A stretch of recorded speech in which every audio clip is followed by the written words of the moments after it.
17th night అక్కడే ఉండి early morning అయితే మళ్ళీ మీటింగ్ అయితే స్టార్ట్ అయ్యాము. సో మీటింగ్ జరిగేది సాయిబాబా కళ్యాణ మండపం. సో మనం కోటప్పకొండ వెళ్ళే ఎంట్రన్స్ దగ్గరే ఉంటుంది ఇది.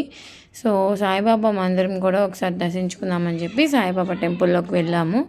ఇంకా సిద్ధు అయితే చక్కగా అన్నీ ఎక్స్ప్లెయిన్ చేస్తుంటే చూస్తూ ఉన్నాడు. ఇక్కడైతే సాయిబాబా విగ్రహమే కాకుండా ఇంకా రకరకాల విగ్రహాలు అయితే కూడా మనం ఇక్కడ చూడొచ్చు. వినాయకుడి విగ్రహం, సరస్వతి అమ్మవారు అండ్ శ్రీరాముల వారి విగ్రహాలు కూడా ఉన్నాయి ఇక్కడ, శివుడి విగ్రహంతో సహా.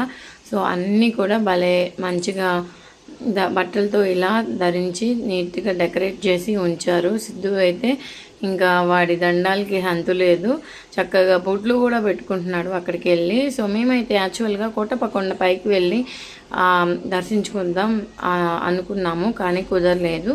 సో టైమింగ్స్ అసలు బాగా సెట్ కాలేదు. నైట్ బాగా వర్షం పడటంతో ఎర్లీ మార్నింగ్ లేకపోలేకపోయాము. ఇంకా మేమైతే ఈ టెంపుల్తో సరిపెట్టుకున్నాము.